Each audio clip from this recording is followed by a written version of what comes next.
Good afternoon, everyone. This is Takeshi Ueda, Natural Resource and Agriculture Principal, Natural Resource and Agriculture Economist, ADB staff. And today, we have been discussing all about future, digitalization, innovations. And this session is actually organized pretty much by, Monica. I mean, sitting here. You saw her in the morning. And I'm very grateful to have dedicated session this time. Now, in the afternoon, we are getting into country focus and region focus. So we have presentations from different regions and great examples that we hope to share with you. ADB recognizes for digital technology to have a substantive development impact in the region, more investment is needed in policy and also infrastructure, capacity, and skills. The idea behind these two sessions, this session and the following session, in the afternoon are following. To showcase ADB expertise in digitalization and agriculture by presenting the successful existing applications. These include all agriculture natural resource aspects, agriculture, forestry, and livestock as well. Yeah, countries are requesting ADB to invest in all these aspects. So we are committed to working with all the developing member countries to do all our best to bring this digitalization to have development impact. And second, given the nature of ADB work, we will mostly present digital applications functioning at a large scale and that are considered sustainable over the long term. We want to present why scaling up applications impacts the agriculture sector in collaboration with the governments of the member countries. Also to showcase partnerships and other external non-ADB stakeholders that are particularly relevant to improving and further scaling up digital applications in collaboration with other international organizations. Finally, I'd like to underline the role of our partnerships with the private sector. We consider private sector shift is one of key shifts for ADB's operational direction. So we definitely hope to enhance more cooperation with the private sector. Just briefly, let me explain or introduce, the speakers this afternoon. First, Dr. Masako Wada. She's research officer at the School of Veterinary Science at the Massey University, New Zealand. And next speaker will be Mr. Shuixian Xiao, Vice President, Alibaba. Jack Ma, CEO Jack Ma. And Mr. Xiao is from Alibaba company. Okay. And then next, Mr. Pet from Lao, Associate Project Officer. I used to be too, Associate Project Officer. And Matthias possibly. Lao PDR Resident Mission in person. Then next speaker will be Matthias, my colleague, Natural Resource and Agriculture Economist. He's going to talk about digital livestock for Tajikistan. Yeah. Next, Mr. Chana Bali, Director General, Department of Water Resources and Irrigation from Nepal. Yeah. Lastly, Wim Batian Sen, CEO and founder of IRI Watch Netherlands. And he's going to present ADB application in irrigation at present in use in India. Okay, I'm going to invite from, Masako-san, then go one by one. And in the end, all the presentation is done. We're going to give floor to all of you and audience online for questions. But each speaker, please keep your presentation about 10 minutes. And we will watch the time so that we will have sufficient time for question and answers. So, Masako-san, please start your presentation. Thank you. Thank you. I'm going to share my screen first, if that's okay.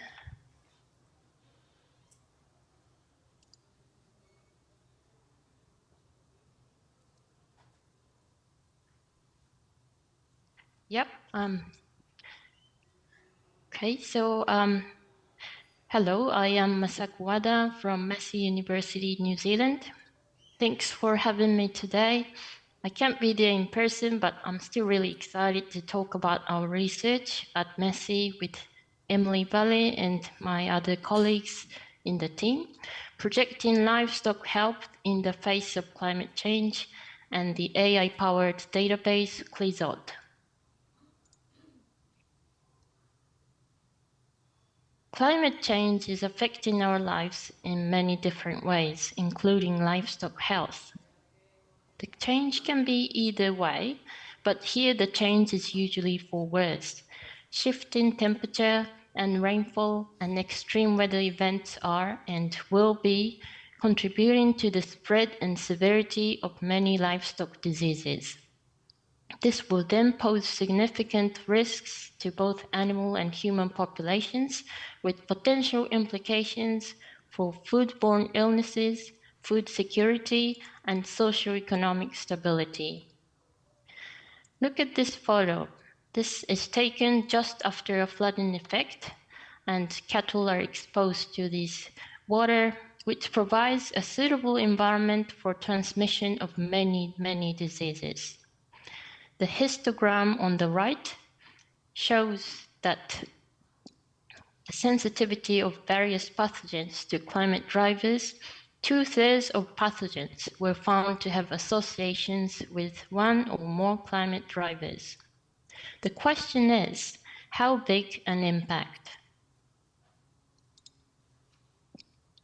Our research goal is to develop a tool to support livestock producers for preparing and mitigating these climate change impacts by predicting when and where and the scale of these impacts on livestock health.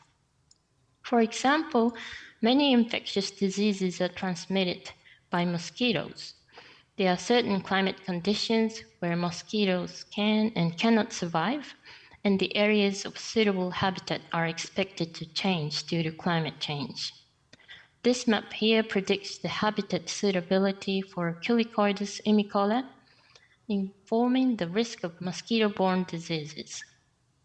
So it can be very useful, but quite difficult to generate these outputs because of the complexity of the systems. Firstly, health monitoring data are usually quite limited in terms of the quality and quantity. Then when we develop a model linking health and environmental factors, this can be quite complex to account for so many factors intercorrelated with each other. Dependent on the pathogen, we may need to account for various host distributions such as ticks, mosquitoes, wildlife, and so on. We are currently investigating if AI can be used to assist our research with various tasks. AI is a tool programmed to mimic human intelligence. They can process information much faster and more accurately than humans. So if we can use AI to automate various tasks without constant human supervisions, then we might become more efficient and more productive in our research. As shown in this illustration, AI has emerged at the intersection of computer science, data science, and application in various fields. So we are working in collaboration with researchers in various disciplines to tackle this issue.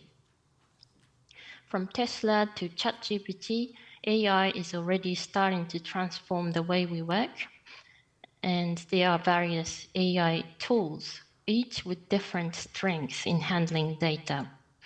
Today, I will talk about our two case studies exploring the use of AI in addressing epidemiological challenges. The first is predictive modeling to forecast disease outbreaks, and the second is the parameter database using natural language processing to assist literature review. EARS, or Early Aberration Reporting System, is a system for monitoring and early warning of disease outbreaks in human or animal population. The system usually makes use of the existing data and requires minimum resource use. In collaboration with New Zealand Ministry for Primary Industries, EARS has been recently developed to monitor New Zealand livestock health. In the core of the system, there's data from diagnostic labs collected for the past 20 years. So traditionally, EARS is focused on the epidemiological data alone, but currently we are investigating the use of climate data and machine learning models.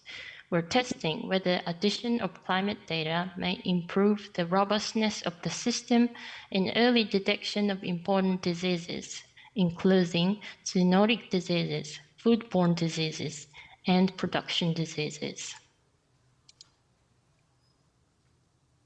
We are training machine learning models for various diseases that we believe are sensitive to climate. One example is for cattle salmonellosis. Salmonella is a bacteria that causes foodborne disease in humans. It also causes calf mortality and severe production losses in dairy farms. So from the laboratory data, we have extracted 4,000 cases of cattle salmonellosis since 2008. This time series plot here shows the temporal pattern of the incidence with some seasonal trends indicating possible links to climate factors. The data was merged with climate data, matching time and locations, and a machine learning model was trained. The chart on the right is the output of the model showing the relative importance of 10 climate variables. The x-axis is the time lags between climate recordings and case recordings, and the y-axis is the relative importance. So it shows that maximum temperature, solar radiation, vapor pressure, and evapotranspiration at various time lags were most influential in salmonellosis cases. We are currently validating these findings, but it's likely that there are multiple environmental conditions that accumulate and impacts on animal health. The model had 80% accuracy in correctly predicting districts with or without a case, which was reasonable enough for us to believe that it's good enough for prediction for the future. So we applied projected future climate data to the model and obtained predicted disease incidence over the next 80 years. The map shows the estimated changes in cattle salmonellosis up to 2040, 60, 80, and to 2100. It's based on the high-end scenario where greenhouse gas emission is assumed to remain high. Districts in gray or blue indicate minimum change in the number of cases, while districts in red indicate the hotspot where the greatest change are expected. Over 80 years, the hotspots spread in the north of North Island, including Auckland and Waikato, regions which are the areas of high human density and major dairy production. The charts on the bottom show the increase in the annual incidence for the greenhouse gas emission scenarios. There are 4 different scenarios. And in these 2 regions, it was shown an increase in trend for higher emission scenarios, and the scale of increase in these areas is quite concerning. So modeling is useful, but it requires a lot of field data to capture the climate disease relationships. What if we don't have data, for example, for new and emerging diseases? That's when we need to find data in the literature. However, the number of articles covering health and climate change is increasing every day, and it's difficult or almost impossible to keep up to date with all the information. We have recently launched a project to address this issue. CLIZOD, Climate and Zoonotic Disease Database, is an AI-powered database that systematically reviews, extracts, and compiles data from literature regarding climate-sensitive zoonotic diseases. CLIZOD will be shared with whoever seeking for the evidence of links between climate and diseases. And this is a 5-year project funded by Wellcome Trust. We are still at the early stage of the project. We have run a few workshops with modelers to discuss how the database should look like. And the goal is to fully automate the system. But until then, all the tasks need to be done manually, and it takes tremendous amount of time. This is the process of systematic literature review, and we search, screen, extract, and compile data, and here are the potential AI solutions. We are currently working on getting the training data to test and validate AI models. These are the 11 priority diseases we are working on. There are 70,000 articles to screen, and we have just about screening 1,000 articles for 2 diseases. And we are testing some models with the preliminary data, and it's showing a challenge in the approach because there are a lot of things that we do when we manually do, and it's quite hard to mimic that with the AI algorithms. So in conclusion, the evidence suggests climate change poses a threat to animal-based food systems in the context of livestock health. To effectively mitigate these impacts, we need to develop new tools forecasting disease risks to inform resource allocation and prioritization.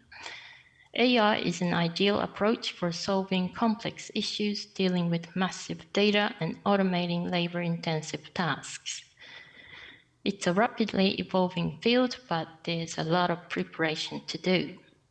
So our research may serve as a foundation step towards establishing AI-based systems that can enhance our ability to predict and prepare for the climate change impacts on animal-based food systems. That's all from me. Thank you.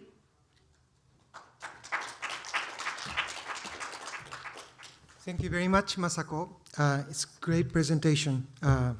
Using AI to predict any animal disease outbreak, and definitely that's going to benefit human health as well. I want to invite the second speaker, Mr. Shuixian Xiao, please.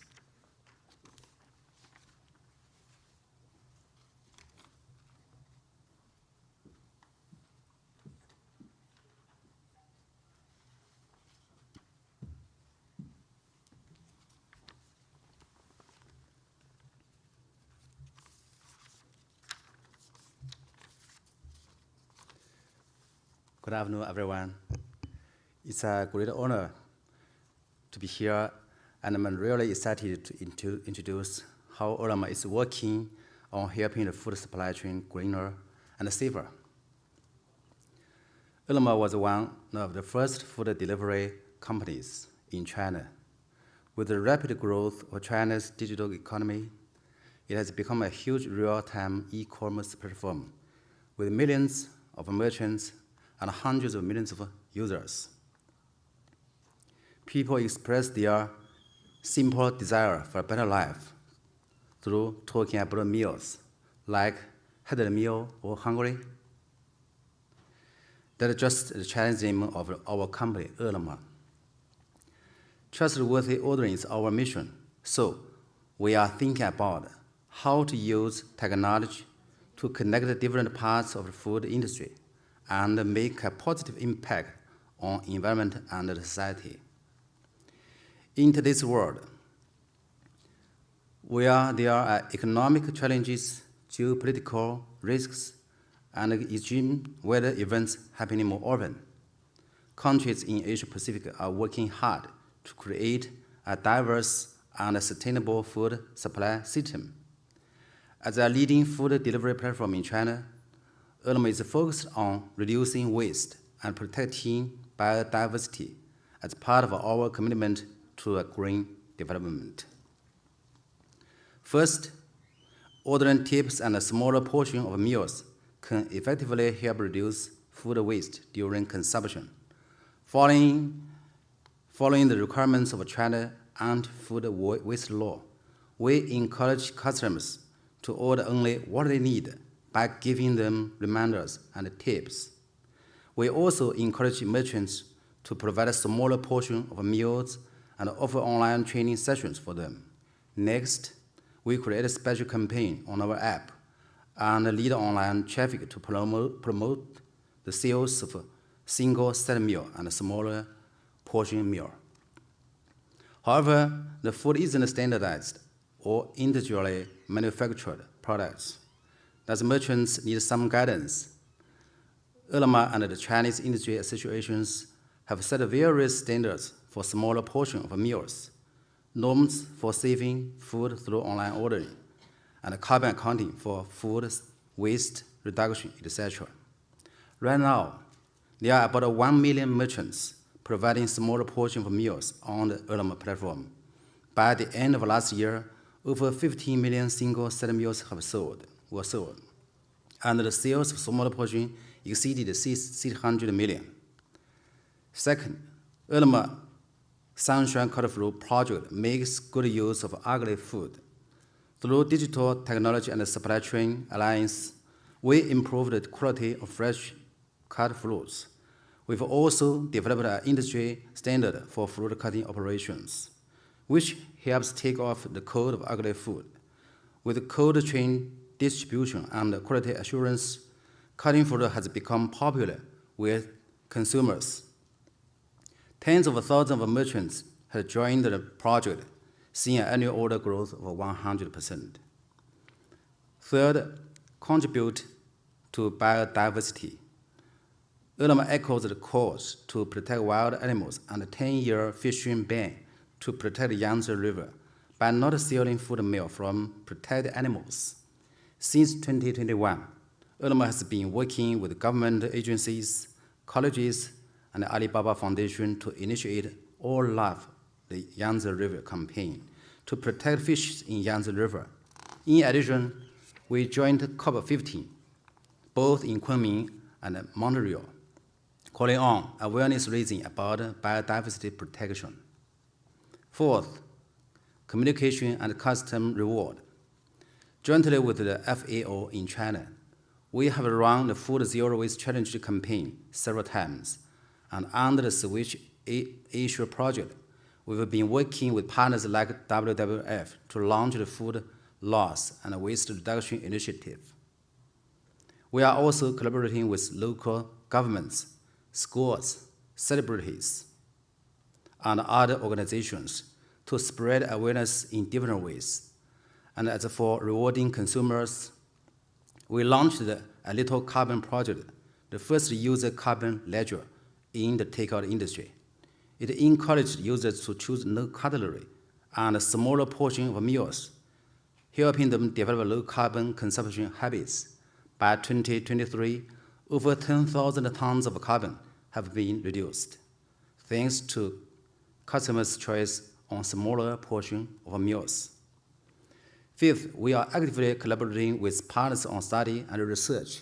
Since 2021, Ele.me has been collaborating with ADB as well as research teams from the University of Hong Kong, Peking University, and the University of Tokyo on studying behavior-related no cutlery choice on our platform. Last September, we were glad to see the study was featured in Science from Trash to Choose. And for domestic collaboration, since 2022, Ulama has partnered with the Chinese Academy of Agricultural Sciences to set up a joint-level sustainable food system. Together, we have published research reports and created a sustainable food indication system. Our goal is to advocate for both commercial value and social value within the catering industry to promote economic development, ecosystem balance, and innovation. Last but not least, making sure the food we eat is safe. It's super important for food security. We stick to our long-term values under ESG strategy and working on improving food safety in terms of rules, mechanisms, innovation, and evaluation. And we've made some progress. First, digitalization drives innovation and helps us strengthen customer trust.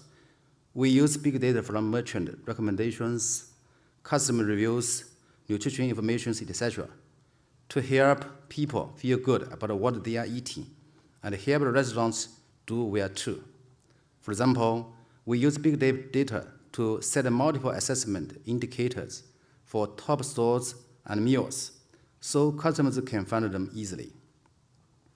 Second, optimization of management mechanism and capacity building for merchants to support the trustworthy ordering strategy. We continuously and digitally improve our food safety management process and assist platform merchants enhancing their food safety management level through product-sized tools. For example, we have developed a real-time risk perception and monitoring system, as well as established digital food safety files for merchants. All food safety scores can affect how high the merchant show up in searches and how many market resources merchant can get from us. This can both manage our merchants and motivate them to improve service.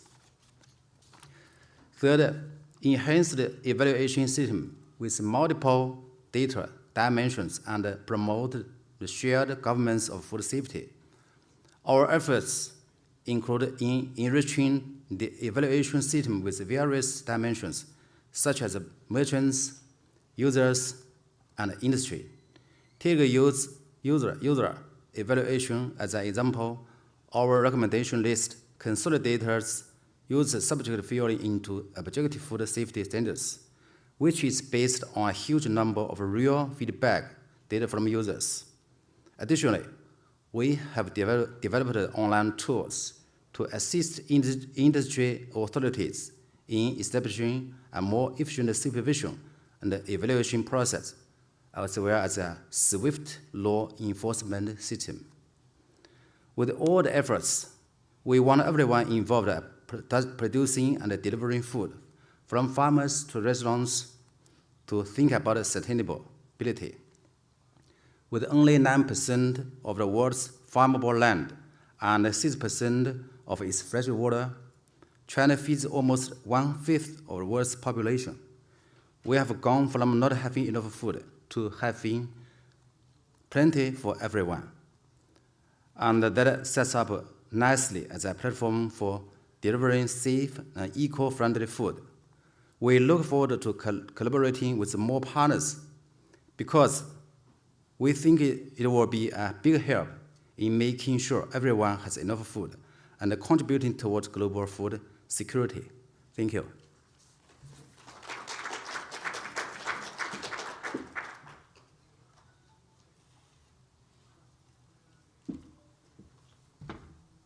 Thank you very much, Mr. Suishan Xiao.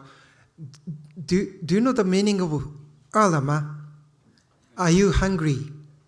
That's their project or this name. It's really catchy. Are you hungry? Right? And it's a great example of tapping consumption side. We have a lot of presentation tapping on production side, but this is definitely, we can make huge change. Even climate change can be, mitigated through consumption behavior change more than whatever we do on the production side. So it's really making huge impact. Thank you. Next, I want to invite Mr. Pet from Laos.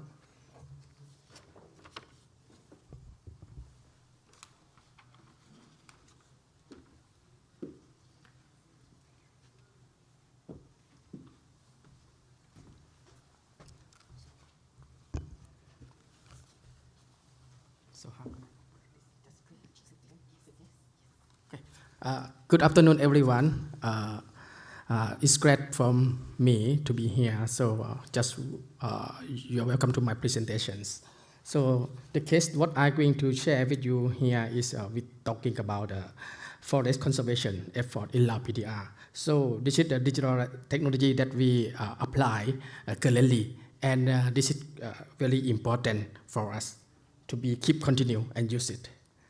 So this.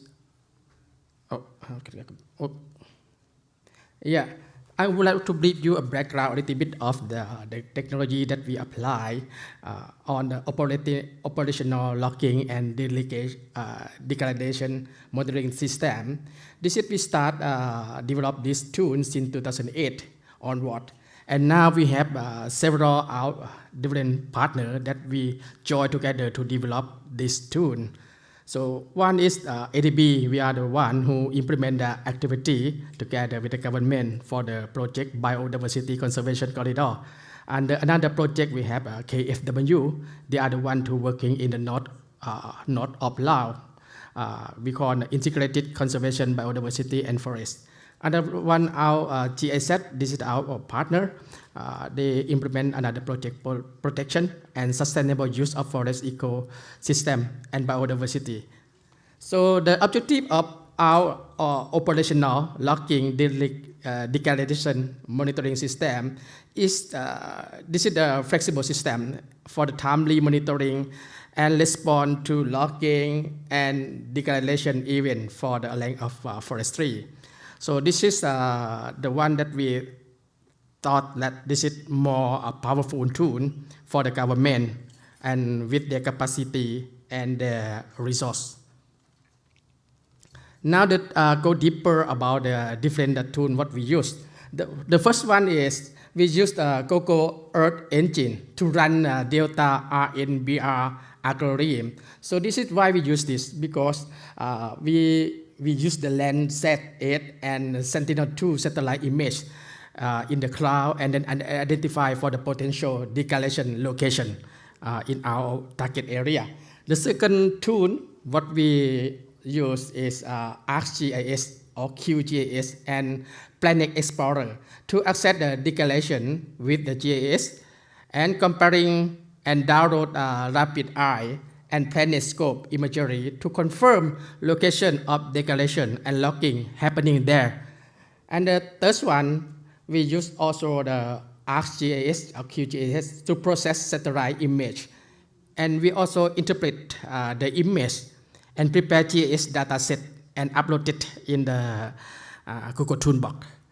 And the fourth one is we use Mango Map and Map G2 Map C64. This is the web-based mapping to share data for the collaboration with the provincial team and also district team. And this include for forest land use planning data with another project, as I explained earlier. We have GISat, we have KFW, and also ADB. We will share data together. And then lastly, we use another software, Android tablet, smartphone. This is we provide to our patrolling, community patrolling team. But we have to install the ODK application for their smartphone, and then they can capture information and correct information, and then they can navigate and correct some data in the field. This is the way what we work. When we have deforestation information from those tools what we create and develop with the team in the central level, provincial level, district level, and then we put in the cloud or global toolbox, as we know. And then the provincial team, they use those information and the searching where illegal logging, where deforestation or human activity encroaching the forest, so we can get that. And then that information we send to the district and community patrolling team. They can use those data and they can doing some survey in the real site. So as I mentioned previously, data in BR, what we used it because we used to analyze, to identify the declaration event happening. And after that, when we get this event, and then we conduct tree assessment to filtering and screening the tree having in different sites. And then our team will confirm the declaration event on the tree. That's accurate point in that site, and then we can plan how to respond to those events. And then we have to go to the field. So we go to the field, we don't go alone with our forestry team. We have collaborated with the military team who have office in the field, and then we go together. This is for our team safety. And then after that, we will collect information if we go to the point that, oh, there is some illegal logging happening there, there are some deforestation happening there. So we collect all information and interdict any logging and wildlife. After the post-mission, this is law enforcement. We will collect on the case, and then we can plan how to respond, because some case is really sensitive. So beyond our power, we cannot do. We will submit those cases to the Ministry of Justice, and we also document all the case, and then we review our work. Then we planning for the next operation logging declaration monitoring system for the next cycle, and then we provide some report. This is the example of data in RNBR declaration. We just compare from this picture and picture. This is the information we compare with satellite image, so we can know better the black dot. That means the density of the forest. And then we compare with satellite data, and we use infrared to know that. We also know the infrared light out remote sensing. They can penetrate to the canopy, and we know a single tree. Also, we also use 3D view, planet scope, and very high resolution imagery with GIS to review the potential field location. And we can track where can be shortcut. We can go that direction or that plot. Yeah, this is what I explained. We have some data in BR, and we compare before forest declaration and after forest declaration. And it's also we use Sentinel map multispectral satellite image with the infrared ray screen, so we can see in each square meter. Before, if we don't use this infrared, so we don't know how big forests are damaged in that area. This is also you can see that the red spot. This is deforestation happening.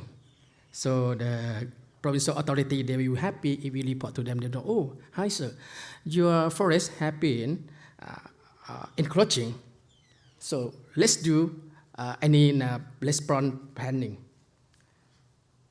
And also this is for those smartphones. We provide them the tablet and smartphone. So community, they can install their ODK in their hand, so they can use and can retrieve information what we provide in the Google Toolbox. This is all of them. They have been trained from time to time. So 1 year they train around 4 times. This is before we not only work in our patrolling team. We work with the central forester, provincial forester, and also district and community. And we join to confirm any problem and planning for the field. Yeah, the field survey, this is what we do. So our team, we will join, as I mentioned, we go to the field and see what happened, and we verify declaration event. We have document the location and detail for the further action, hold, seize, cost order, confiscate, register, auction, deregister, release, and we enter to supply chain who getting involved in that illegal logging. This is the survey form. When we have information, we just upload and write any information, attitude, latitude, and some information what we have. Just put here and upload in the crowd. So operational logging declaration monitoring system cycle, we conduct 4 times per year. So we conduct in the early dry season and late dry season. And another one is we conduct in early wet season and late wet season to compare any data. Because in the wet season, everything is evergreen. We don't know where is the deforestation happening. We don't know. So we have to compare both dry and wet season. So this is the result from our implementation. We say that all of staff, they have been trained by Department of Forestry in inspection and another provincial staff. So they have also a visit for the field work. So they are able to implement this methodology and they achieve successful results. And Delta RNBR is able to be an accurate and high useful tool for early detection of forest degradation and logging and wildlife hunting. So operational logging and degradation monitoring system method can be easily and accurate to detect shifting cultivation in the remote area. And any change of any 0.5 hectare or larger than that. So this can be useful. So that's all for my presentation. Thank you.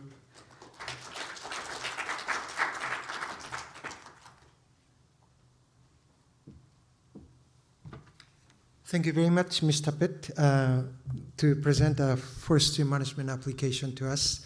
I want to invite my colleague Matthias. Matthias, please.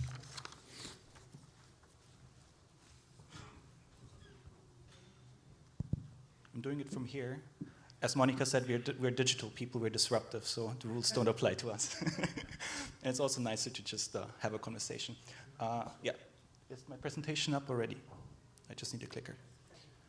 Perfect. So it's another livestock project or presentation that we're doing in Tajikistan. I want to highlight the approach that we're taking, that we took to get to that project. Let me see if the clicker works. Yeah. I don't want to spend too much time on that one. It's just to highlight the importance of livestock in Tajikistan, especially for women and landless farmers. Livestock is really a vital tool. It's an asset for asset accumulation and savings that a lot of them don't have access to official financial banks and institutions. So asset is really truly important for rural development and rural people in Tajikistan. Masako already mentioned some of the challenges. For Tajikistan specifically, women face a lot of problems, especially when it comes to accessing veterinarian services. There's some cultural issues with going face to face with a male veterinarian. So there are a lot of issues that female facing in livestock health and animal health care. There's also a lack of general education and knowledge around how to best rear livestock, how to best manage livestock. I already mentioned the access of credit and financial tools is an issue. And as Masako mentioned, climate change is putting a lot of stress on livestock. So now my colleague Navin and I went to the field and we, rather than starting from the solution, we really looked at the problem. So we talked to farmers, we went from village to village to really understand what the problem is. So the idea was not to deliver a digital solution. We really looked at what the problem is, and then it so happened that digital a digital solution actually will solve a lot of the issues that we have identified. So I'm just showcasing the digital part. There's a whole other part in the project that I will skip for now. Basically, the idea would be to have a digital platform where farmers can access information. And not just farmers, it's basically a convening platforms for service providers, both public and private. So be it breeders, veterinarians, artificial insemination, also extension. So the public can come to the platform and provide information to the farmers. So that platform will really, farmers will be able to access information services, but also services can be offered on such a platform. What we have seen in Tajikistan also, nobody really knows how much head of livestock is in the country. Some say 6 million, some say 12 million. There's just no information out there. So with using digital tools, with using chipping, be it ear tag or under the skin tagging, we can register livestock, and that can be linked to the platform. So, and the advantage is really also for the farmer, because they can know where that head of animal came from, what kind of vaccination the animal got. So it's kind of a passport for an animal that can be included in such a platform. And you have to see that platform modular. So we won't just, from what you see here, it will not be available all at once. So it will be kind of a modular approach. And again, using system thinking and design thinking to test and try. So we start with offering services to farmers, see what works, then we might go back to the drawing board, add other services to it. So that's just what we would like to see eventually on that platform, and will kind of like be a pathway towards that. Farmers, and you can see the little card that the farmer is holding. So the farmer can use and access that information in different ways. If they don't have access to a smartphone or internet, we're planning to have kiosks installed. The kiosk might look something like that you see, that could be close to a pharmacy, where farmers can scan their card and access that type of information. If they have a smartphone, if there's internet availability, they can obviously use that, and they can also use their personal computer. We can also use a platform to really reach sort of like the tail end of the farmers, the poorest of the poor, through providing them with trainings, but also women can get teleconsultations. They can call a veterinarian. They can show videos and get services that they would not get otherwise. So that approach that we took was really kind of like client-centric. We really looked what the problem is, because when we talked to the government told us we want data. That's the only thing that they told us. We don't have data, we want data. But obviously, if you start with that approach, an application or the platform will be dead at start, basically. So we wanted to create something that is really beneficial to the end user, to the farmer, and the data will come, as sort of like an afterthought, but it will come, because once the farmer sees that there is quality services that the farmer can access, the farmer is willing to provide data. So it will be a win-win situation, but we really put the farmer front and center when designing such a digital platform. What we also saw is that there's a lot of migration of animals from summer to winter, winter to summer pastures, and there's a huge degradation of pastures. So pasture management and livestock tracking is vastly important. With the digital platform, with the animal shipping and tracking, we can also use and know where animal is. We are thinking of having such at choke points, having some kind of gates, some kind of access points where farmer can scan. We know where they are, but then they also again receive services, be it veterinarian services, be it some kind of shelter for animals where they can stay overnight and then continue their migration path. Or they can access other information, such as where the best pastures are. There might be some veterinarian service that we can provide them. So again, it's a win-win for both parties. The government knows where the animals are migrating. They can kind of direct them to the right direction, to the right pastures, because right now it's kind of a free-for-all. But at the same time, farmers are actually benefiting from the services that they can access through the digital tool. Also, what will be important, because right now, if there's any disease outbreak, and it kind of links back to Masako's presentation, it will be interesting to link something like that to an application like that, because in the end, it will be modular. Right now, everything is paper-based. When there's a disease outbreak, the government has to go through their files, provide that information to some veterinarians on the ground. They may or may not be able to target the right farmers in time. So with an application like that, we can have a sort of like a warning push notification installed. We know that there's a disease outbreak. We can give that information to farmers, and they can then seek help either through veterinarians or buy medicine and so on. In the end, there's also a little bit of a private sector component to it, especially when it comes to providing these kind of services. So veterinarians don't have to be public. It can also be private veterinarians. So it opens up a little bit more, sort of like the business angle. Also, when it comes to providing medicine, pharmacies can also use that platform to deliver their products to the farmers. So again, what we have seen is that kind of approach seemed to work quite well with being client-centric, looking at first where the problem is, and then developing our digital solution on top of that. Thank you very much.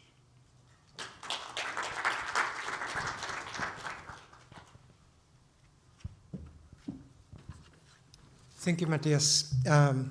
Thank you for presenting very, I would say, innovative ADB project to be. Now I want to invite Mr. Chana Bali, Director General, Department of Water Resource and Irrigation, please.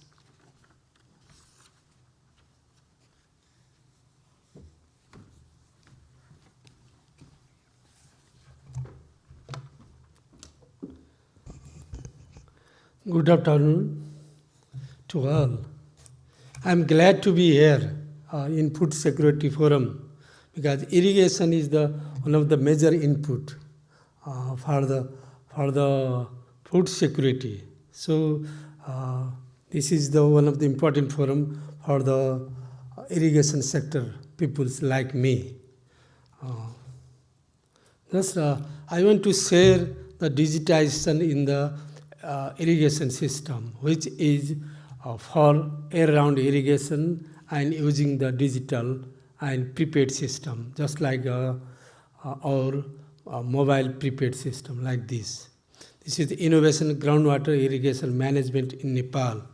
The project is being launched with the help of the ADB in Nepal.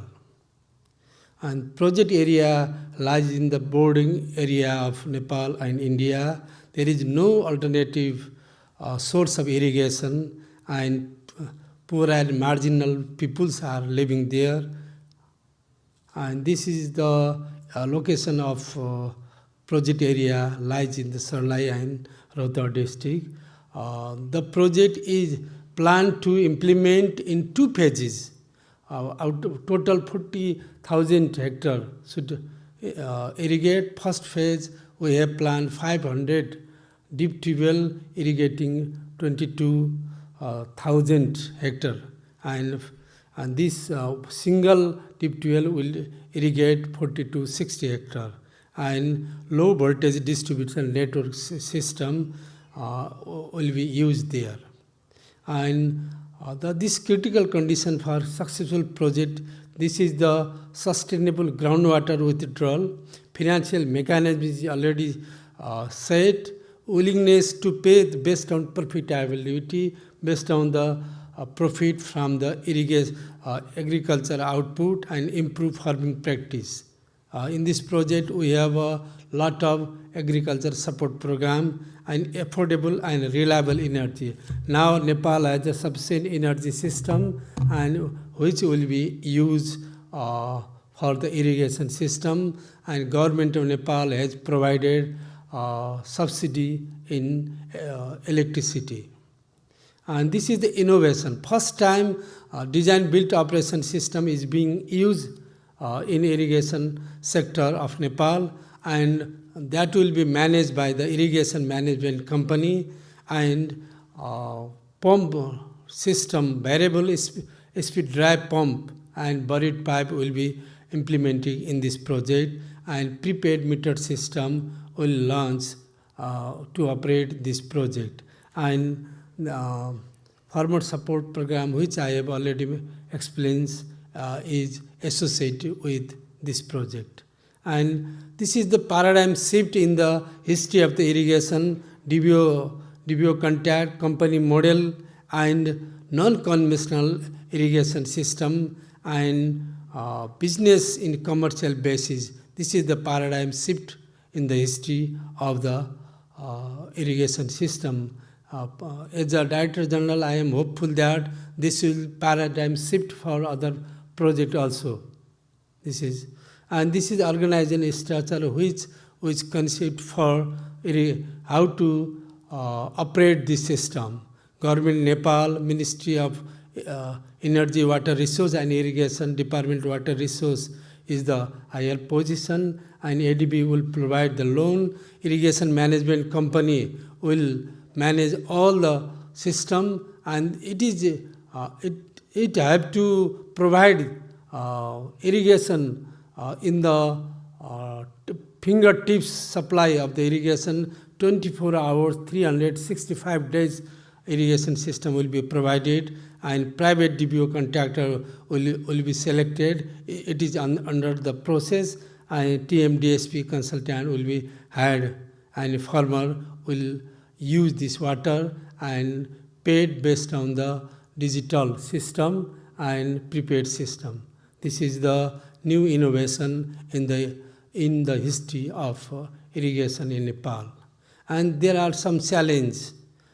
This is first of its kind in management, operation and maintenance management system, and all cost is borne by the conventionally, except electricity, all cost is being borne by the government. In this system, farmers will burn the operating system, management system, which is the new for. But we have a sufficient farmer support program there. We are hopeful that people are willing to pay based on their profitability. And there is some need to have some more education on the operation of the system. This is the challenge for us, and we are hopeful that this will run successfully in Nepal. And this is the pilot scheme. One deep well is now running successfully, which is the pilot scheme for this project. And this is which there is given the buried systems of irrigation supplied buried system here, and we have prepaid card and mobile unit vending machine there. And as per requirement of the farmers, a variable speed pump will operate as required. There is a variable pump will be operate there. And thank you very much. We are hopeful that with the help of the ADB, this digital tilization in the irrigation system will be successfully executed in Nepal. Thank you very much.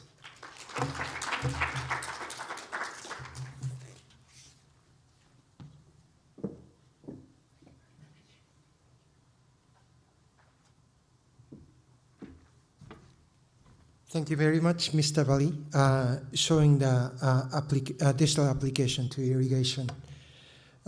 Lastly, I want to invite Mr. Wim.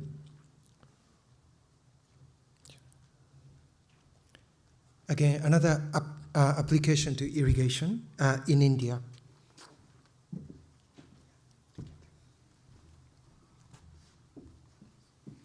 Okay, good afternoon, everyone. So I'm going to speak also about irrigation and about how we can use satellites, in particular thermal satellites, to better manage irrigation systems. So here on the first slide, we see the need to really look at how we use the water. So we can see on the right-hand picture that the need for food production is doubled since 2010. If you go to 2050, so we have to double the production. You can also see the green line, that the green line is really the lower envelope, so we really have to do a lot of work, but at the same time, the per capita water availability is going down. So there is this concept of water productivity. Mr. Wali already mentioned water productivity. And this whole water productivity is about how can we produce more food per cubic meter of water. Very nice. People are talking about it for 25 years. And almost nobody is using or implementing it, because they cannot measure. So the researchers, they need more time on the research. The government is waiting until they can touch on the fingertip on what the values are, and so it's not there. Actually, I'm representing Hydrasat, and we from Hydrasat really now want to make it available as a service. And this is important because we can see here that from a climate perspective, we have water and temperature and radiation as being major constraints for production. And it is very clear that we will get more red areas and we get also more blue areas because temperatures are rising. Crop water use is probably going to increase. So the situation is not very good. So we have to do something about better management. And again, think not only about the crop yield for food security, but please think also about water productivity. And this shows it.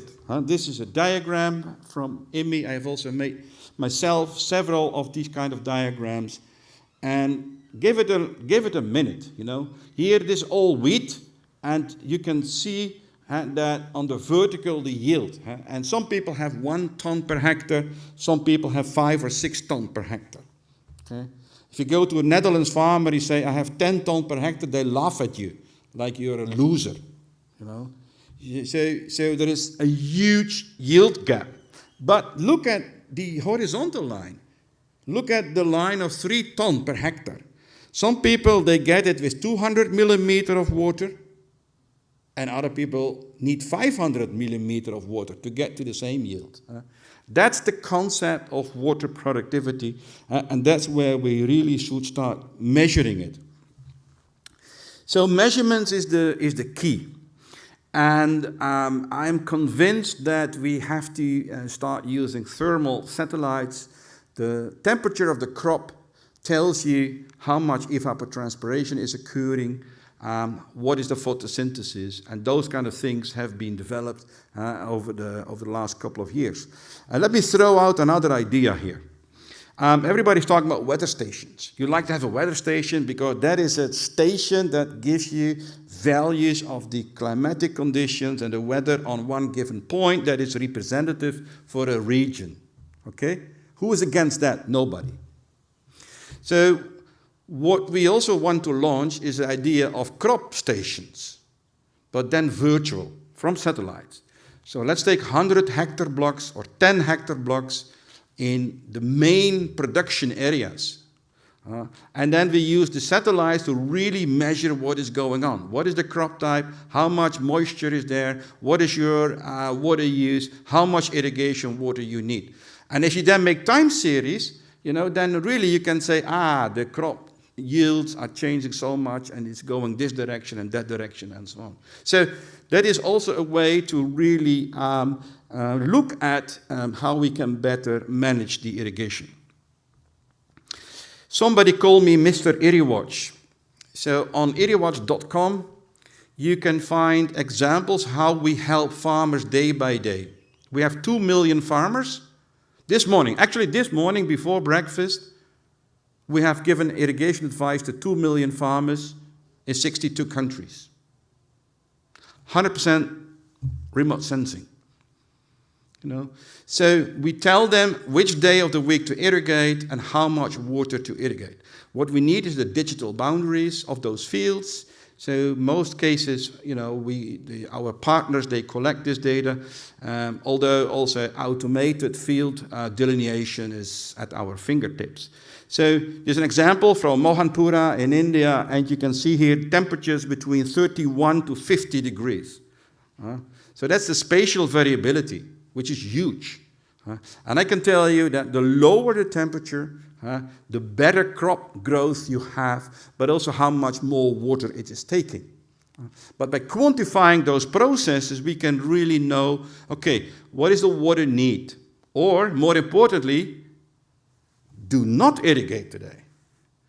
There is no need. The moisture is already 18%. You know, wait 4 days. That's the best water saving, to not irrigate. But you have to build trust with the farmers that, you know, okay, I trust it. I believe the moisture calculations are good, so let's postpone. You know, that's taking time. So we use many satellites. We do every day. Every morning we measure at 10:30 and again at 2 o'clock. And in addition to that, we will launch our own constellation of thermal satellites for crops. So it's the first crop satellite. The NASA satellites and the ESA satellites are built for everything. They should cover urban and forest and coastal areas for all good reasons. But for crops by itself, you have really specific requirements. So Hydrosat will now launch a constellation of new satellites. First one will be launched in June. So this is really a very important picture because we want to have more production, which is the green line going to the right, and at the same time also we would like to have a lower water consumption and we want to have water savings. So what I mean to say is that we can collect also data, also historic data, because all the data is archived, and every pixel here is one rice field.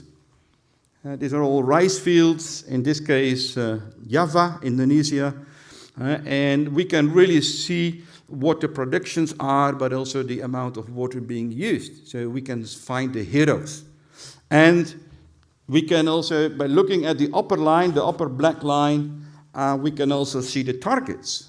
So the target for the farmer at the 1 or 2 ton, you know, it will be different than the target of the 7 or 8 ton.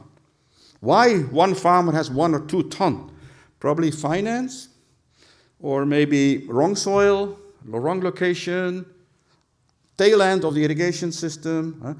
You cannot expect, you know, that target level will be super high. So depending on the situation, we will have a certain target. Let me jump for one time to Europe. I'm from the Netherlands, and also here we showed how thermal satellites can help to understand the resilience. Resilience is a word that I hear a lot those days, but how to measure it is more important. For me, it's more important. So on the left-hand picture, you see the transpiration deficit. So that's the potential minus the actual transpiration. I'm not talking ET, I'm talking T. Sap flow through the crop. And the blue areas, they have less than 50 millimeter shortage. But the red ones, they have more than 300, 400 millimeter shortage. So we know exactly, and this was a drought, okay? This was one of the most severe droughts in 25 years. So we can see exactly in all the blue areas that they are resilient. The drought did not impact. The drought mainly impacted the red areas. And then on the right-hand side, you see the soils. If you have good eyes, you can see it's all sand. So especially the farmers on sand, they had a problem. Unless you had forests, you know, also the forested areas, they were on sand, but they were also in blue. So really, it was all about managing the groundwater table well, managing your surface drains, and try to have deeper rooting crops, but don't put on sandy soils because that's a problem. So think about having pasture on sand. You know, that's probably not a very smart combination if you want to be ready for the future. Few more slides.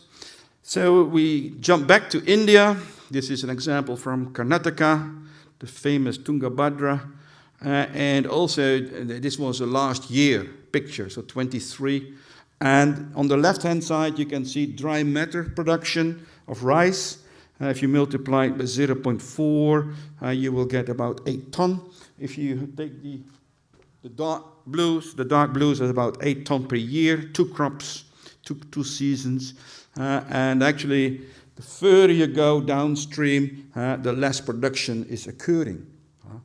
So really, we can measure crop growth and we can also predict yields. But on the right-hand side picture, you see also something interesting. Because irrigation departments, they manage the system by canals. They cannot manage by field. They manage by canals. So here, on the right-hand side, you see every canal. And then also by canal, we can do a benchmarking on the water productivity, you know, which one is good and which one is bad. And if you are in the purple ones, you can see from the legend is only 0.4 to 0.5 kilogram per cubic meter.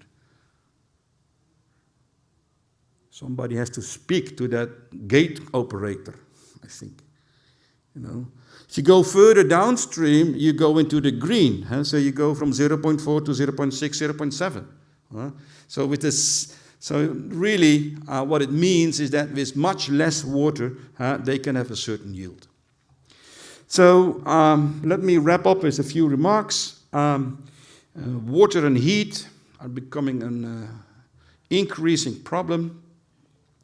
But we have to start measuring it. My point is, I heard somebody saying, measure, measure, measure, okay? So that is what I really would like to contribute. I really would like to do measurements. I would like to do that with thermal measurements because they have a lot of additional values in relation to multispectral data, to drone data. I'm not saying that is not interesting, but thermal is not so easy. Take a lot of physics, but I think it's also very valuable. So we can then look at agro ecosystems. Are they resilient? And also, are they using the water in a very productive way? And I think in general, I like to have a change of thinking that not only we think in yield and a yield gap, but also in a gap of water productivity. Thank you.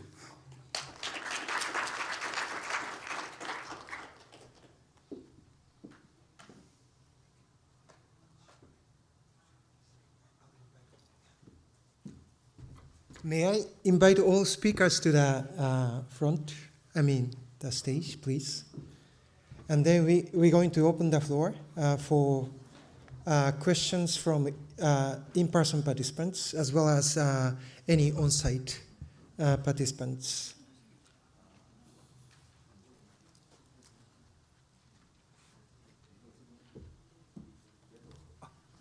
Please. Yeah.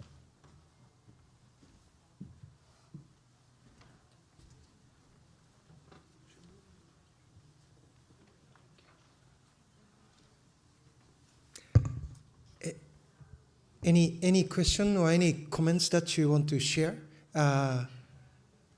Please feel free. Okay, please.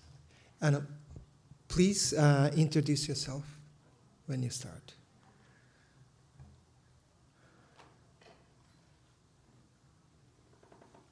Second. Hello. Yeah. My name is Hari Deputa. I'm from Nepal, working on climate change study in Tibet area. So I have a questions to my professor, Bastiansen. You were talking about the crop satellites. So I think you recently introduced that crop satellite. Do you think that crop satellite is more effective to give our information to the farmer? Like when we check the mobile phone, we can see the prediction of weather for next 2 or 3 months. So do you think that information could be reliable to the low farmer managed irrigation system or local government can be easily can see this information and so that they can manage our water in proper way? Yeah, thank you, Harry. Harry was one of my first students from 1997. With the current satellites, we can already do this.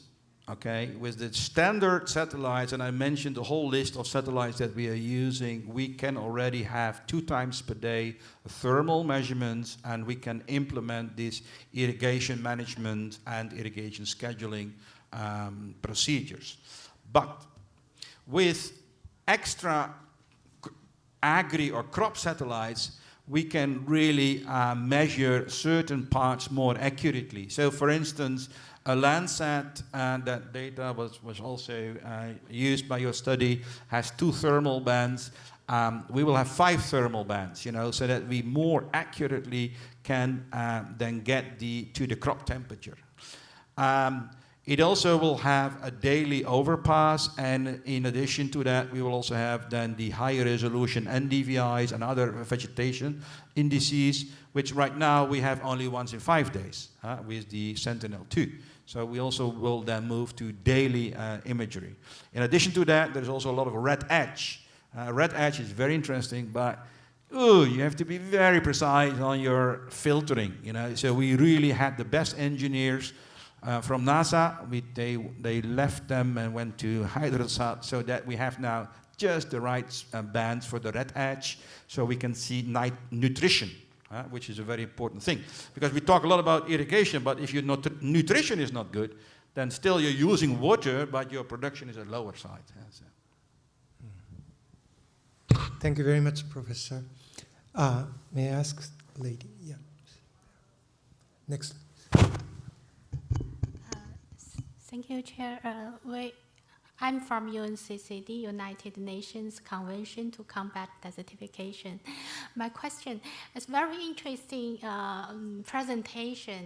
You know, you gave us a lot of new idea. How can we make a monitoring of change of soil moisture by thermal? So my question is to the last speaker.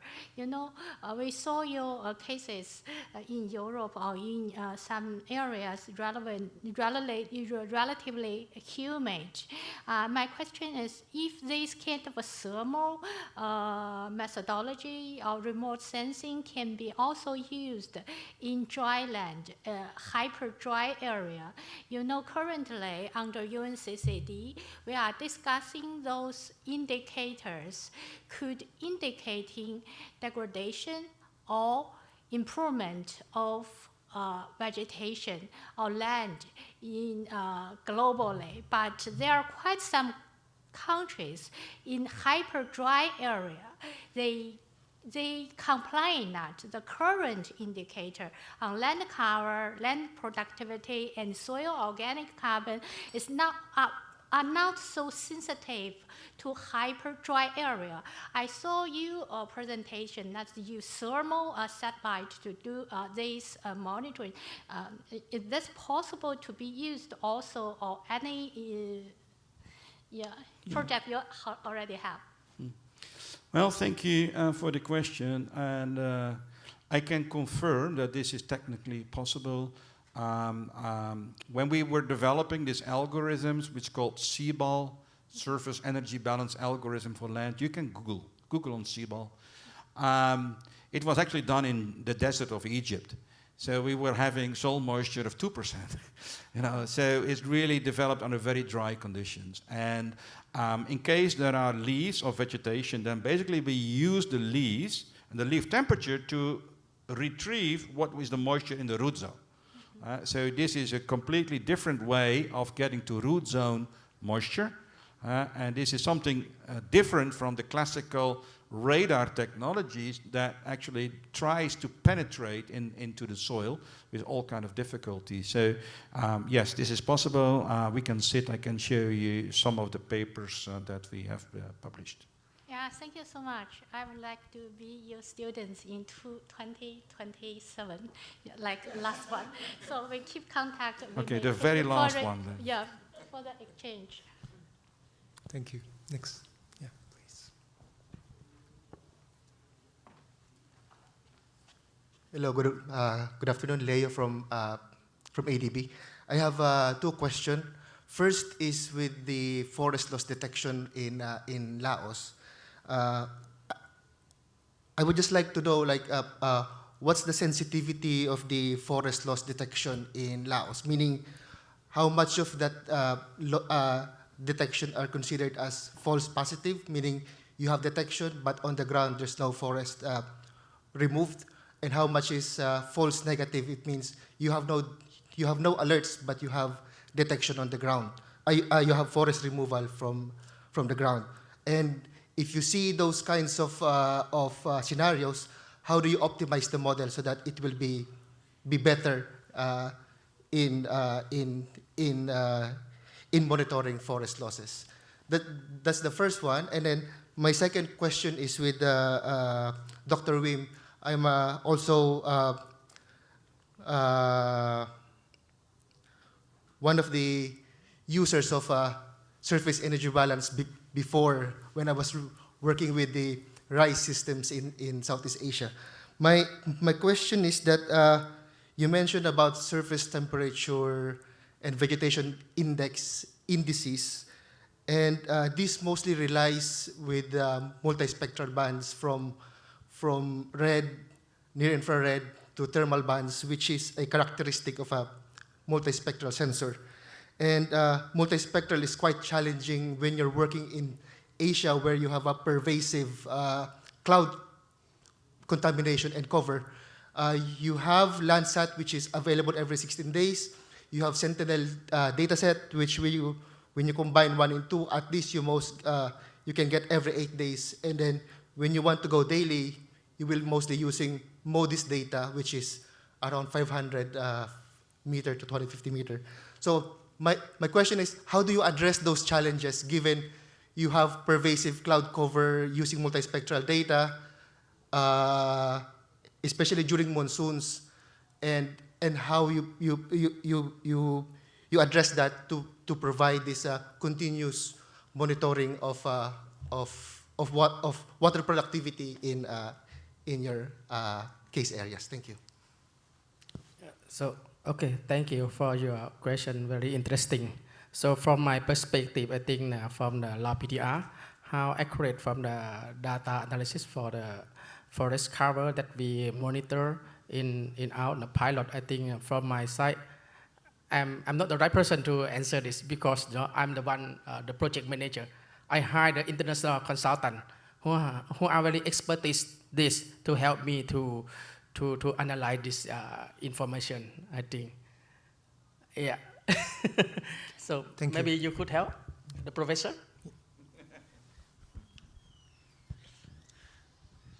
Yeah, I can only answer the irrigation question. I don't know about the management of the forest in Laos. But there is also 2 daily satellites. So the Sentinel-3 is there, but also VIRS. VIRS is very important. It's a satellite from the NOAA Institute in the US. So we have, at least we have every day 2 measurements. And you're right. Sometimes, you have persistent cloud cover in monsoons. And then even, you may have only a few images per week. One of the reasons we launch our own satellites is we get more chances, that we have a cloud-free image. This is number 1. But number 2, if there is no image available at all, then we run a soil water balance. So for those days there is no data, we still calculate crop ET, we calculate moisture, we have the updates. We use the rainfall from chirps. There was some previous presentations on rainfall from, I think, climatic models, but, chirps is really, a nice product at 5 kilometer resolution that is available for the last 40, 50 years. So these kind of information helps us to give every day an advice. Otherwise, you cannot have a fully operational service. That's a very good point. Thank you very much. Any other question on site? Otherwise, there are a few. I think chat box is not really questions. I see. Okay, all right. Maybe if you have one more, going to invite, but otherwise, online participants as well. Just one more question, and otherwise going to close. Okay. All right. Thank you so much, all the speakers. And thank you so much, Masako-san, attending from New Zealand. We want to give a big applause to all the speakers for this great session and sharing your innovations and great ideas work. Thank you so much.